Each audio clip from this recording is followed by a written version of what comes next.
एकाधिकशततमः सर्ग 101वां सर्ग। श्रीराम का विलाप तथा हनुमान जी की लाई हुई औषधि के सुषेण द्वारा किए गए प्रयोग से लक्ष्मण का सचेत हो उठना। महाबली रावण ने शूरवीर लक्ष्मण को अपनी शक्ति से युद्ध में धराशायी कर दिया था। वे रक्त के प्रवाह से नहा उठे थे। ये देख भगवान श्रीराम ने दुरात्मा रावण के साथ घोर युद्ध करके बाण समूहों की वर्षा करते हुए ही सुषेण से इस प्रकार कहा। 1, 2। ये वीर लक्ष्मण रावण के पराक्रम से घायल होकर पृथ्वी पर पड़े हैं और चोट खाए हुए सर्प की भांति छटपटा रहे हैं। इस अवस्था में इन्हें देखकर मेरा शोक बढ़ता जा रहा है। 3। ये वीर सुमित्रा कुमार मुझे प्राणों से भी बढ़कर प्रिय है। इन्हें लहूलुहान देखकर मेरा मन व्याकुल हो रहा है। ऐसी दशा में मुझमें युद्ध करने की शक्ति क्या होगी? ये मेरे शुभलक्षण भाई जो सदा युद्ध का हौसला रखते थे, यदि मर गए तो मुझे इन प्राणों के रखने और सुख भोगने से क्या प्रयोजन है? 5।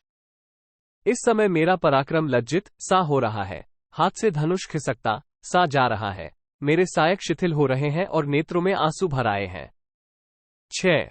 जैसे स्वप्न में मनुष्यों के शरीर शिथिल हो जाते हैं, वही दशा मेरे इन अंगों की है। मेरी तीव्र चिंता बढ़ती जा रही है और दुरात्मा रावण के द्वारा घायल होकर मार्मिक आघात से अत्यंत पीड़ित एवं खातुर हुए भाई लक्ष्मण को कराहते देख मुझे मर जाने की इच्छा हो रही है। 7, 8। श्री रघुनाथ जी बाहर विचरने वाले प्राणों के समान प्रिय भाई लक्ष्मण को इस अवस्था में देख महान खसे व्याकुल हो गए, चिंता और शोक में डूब गए। 9। उनके मन में बड़ा विषाद हुआ। इंद्रियों में व्याकुलता छा गई और वे रणभूमि की धूल में घायल होकर पड़े हुए भाई लक्ष्मण की ओर देखकर विलाप करने लगे। 10। शूरवीर, अब संग्राम में विजय भी मिल जाए तो मुझे प्रसन्नता नहीं होगी। अंधे के सामने चंद्रमा अपनी चांदनी बिखेर दे तो भी वे उसके मन में कौन सा आह्लाद पैदा कर सकेंगे?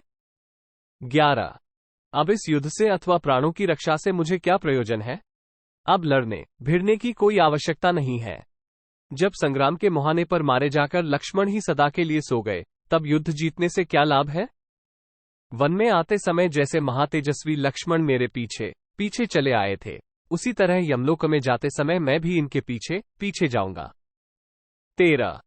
हाय, जो सदा मुझ में अनुराग रखने वाले मेरे प्रिय बंधुजन थे, छल से युद्ध करने वाले निशाचरों ने आज उनकी ये दशा कर दी। 14। प्रत्येक देश में स्त्रियां मिल सकती हैं, देश देश में जाति भाई उपलब्ध हो सकते हैं, परंतु ऐसा कोई देश मुझे नहीं दिखाई देता जहां सहोदर भाई मिल सके। दुर्धर्ष वीर लक्ष्मण के बिना मैं राज्य लेकर क्या करूंगा? पुत्रवत्सला माता सुमित्रा से किस तरह बात कर सकूंगा? 16। माता सुमित्रा के दिए हुए उलाहने को कैसे सह सकूंगा? माता कौशल्या और कैकेयी को क्या जवाब दूंगा? भरत और महाबली शत्रुघ्न जब पूछेंगे कि आप लक्ष्मण के साथ वन में गए थे, फिर उनके बिना ही कैसे लौट आए, तो उन्हें मैं क्या उत्तर दूंगा? 18।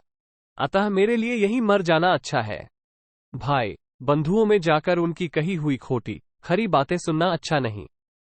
मैंने पूर्वजन्म में कौन सा अपराध किया था जिसके कारण मेरे सामने खड़ा हुआ मेरा धर्मात्मा भाई मारा गया? 19:1/2। हा भाई नरश्रेष्ठ लक्ष्मण, हा प्रभावशाली शूरप्रवर, तुम मुझे छोड़कर अकेले क्यों परलोक में जा रहे हो? 20:1/2।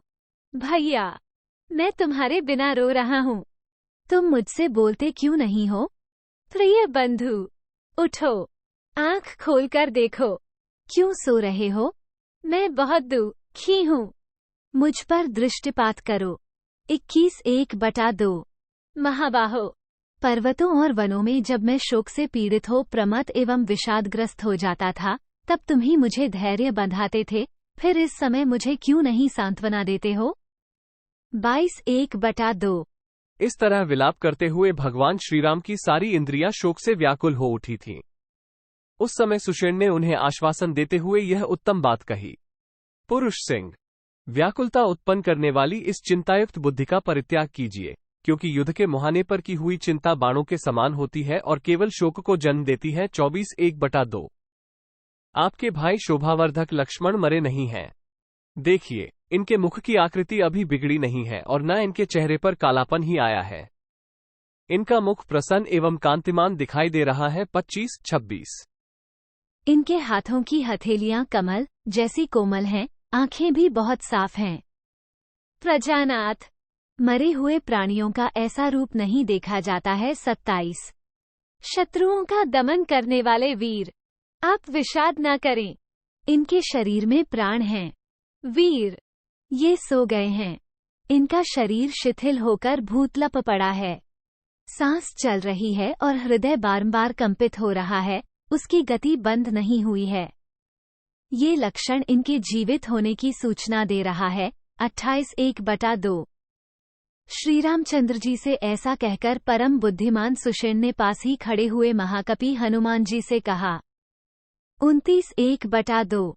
सौम्य, तुम शीघ्र ही यहाँ से महोदय पर्वत पर, जिसका पता जाम्बवान तुम्हें पहले बता चुके हैं, जाओ और उसके दक्षिण शिखर पर उगी हुई विशल्यकरणी अर्थात शरीर में धसे हुए बाण आदि को निकालकर घाव भरने और पीड़ा दूर करने वाली, सावर्ण्यकरणी अर्थात शरीर में पहले की सी रंगत लाने वाली, संजीवकरणी अर्थात मूर्छा दूर कर चेतना प्रदान करने वाली, तथा संधानी अर्थात टूटी हुई हड्डियों को जोड़ने वाली नाम से प्रसिद्ध महौषधियों को यहां ले आओ। वीर, उन्हीं से वीरवर लक्ष्मण के जीवन की रक्षा होगी। 30-32 आधा। उनके ऐसा कहने पर हनुमान जी औषधि पर्वत महोदयगिरी पर गए, परंतु उन महौषधियों को न पहचानने के कारण वे चिंता में पड़ गए। 33। इसी समय अमित तेजस्वी हनुमान जी के हृदय में यह विचार उत्पन्न हुआ कि मैं पर्वत के इस शिखर को ही ले चलूं। 34। इसी शिखर पर वह सुखदायिनी औषधि उत्पन्न होती होगी, ऐसा मुझे अनुमानतः ज्ञात होता है, क्योंकि सुषेण ने ऐसा ही कहा था। 35। यदि विशल्यकरणी को लिए बिना ही लौट जाऊं तो अधिक समय बीतने से दोष की संभावना है और उससे बड़ी भारी घबराहट हो सकती है। 36। ऐसा सोचकर महाबली हनुमान तुरंत उस श्रेष्ठ पर्वत के पास जा पहुंचे और उसके शिखर को 3 बार हिलाकर उसे उखाड़ लिया। उसके ऊपर नाना प्रकार के वृक्ष खिले हुए थे। वानर श्रेष्ठ महाबली हनुमान ने उसे दोनों हाथों पर उठाकर तौला। 37-38। जल से भरे हुए नीले मेघ के समान उस पर्वत शिखर को लेकर हनुमान जी ऊपर को उछले। 39। उनका वेग महान था। उस शिखर को सुषेण के पास पहुंचाकर उन्होंने पृथ्वी पर रख दिया और थोड़ी देर विश्राम करके हनुमान जी ने सुषेण से इस प्रकार कहा। कपिश्रेष्ठ, मैं उन औषधियों को पहचानता नहीं हूँ, इसलिए उस पर्वत का सारा शिखर ही लेता आया हूँ। 41। ऐसा कहते हुए हनुमान जी की भूरी भूरी प्रशंसा करके वानर श्रेष्ठ सुषेण ने उन औषधियों को उखाड़ लिया। 42।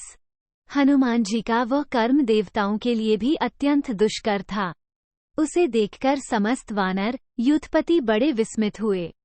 43। महातेजस्वी कपिश्रेष्ठ सुषेण ने उस औषधि को कूट पीसकर लक्ष्मण जी की नाक में दे दिया। 44। शत्रु का संहार करने वाले लक्ष्मण के सारे शरीर में बाण धसे हुए थे। उस अवस्था में उस औषधि को सूंघते ही उनके शरीर से बाण निकल गए और वे निरोग हो शीघ्र ही भूतल से उठकर खड़े हो गए। 45।